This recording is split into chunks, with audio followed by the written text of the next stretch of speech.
Time for another 2 minutes from the Bible, and today I've got a doozy, and it might go over 2 minutes, so please bear with me. Uh, Need to talk to you about the Gospel of John. In chapter 7, John tells us that Jesus is going up to the Feast of Tabernacles. And in order to understand what he says there and give really good emphasis to it, you need to understand what takes place at the Feast of Tabernacles. Feast of Tabernacles is a time when the Jews celebrate several things, but specifically, it's a time when they celebrate the recent grape and olive harvest. And this feast takes place over the course of 7 days. And it's a big celebration full of joy and happiness and celebration. There's two different things that take place during this celebration that is really key because we're going to key in on that with regards to what Jesus says. But um, during this time, they have a water drawing ceremony, and what they do is they celebrate the fact that God provided water to their ancestors at the rock of Horeb.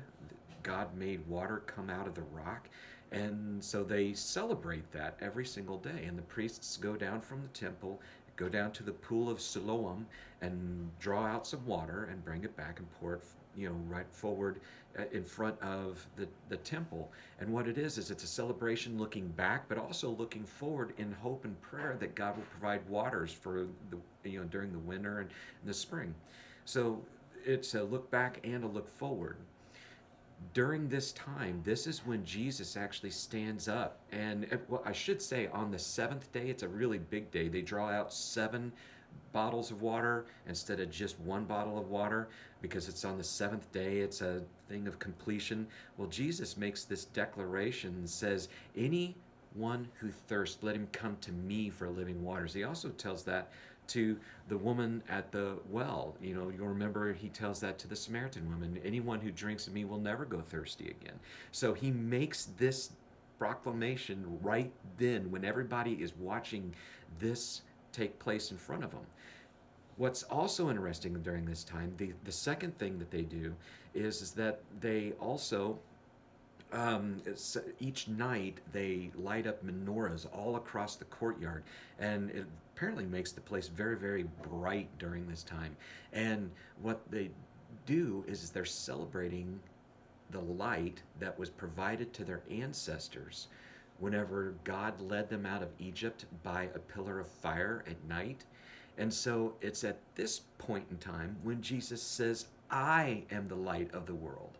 And so these extremely meaningful things that Jesus is stating, he's stating it at just the right time to where there's an extreme amount of significance being put on his words. The one last thing that they do, the Feast of Booths, the Feast of Tabernacles, what they do is they create little booths, little tabernacles, and they have a little shelter over top of them, and they leave it open. So it's not like a tent like we would think of, all sides being covered, but it's being left open as a picture that it's only temporary. It's only for 7 days. And nowadays we kind of look at that and go, yeah, our earthly selves is temporary. We're looking forward to the point of salvation one day in the future. Lastly, and I do want to mention this is amazing. On the seventh day of this feast is known as and if I mispronounce it, I apologize, but it says it's Hoshana Rabbah, and it means the great Hosanna. The name speaks of a request for mercy. It means save us now. And Jesus was there making his proclamation that he is the light of the world. He is salvation. It's amazing.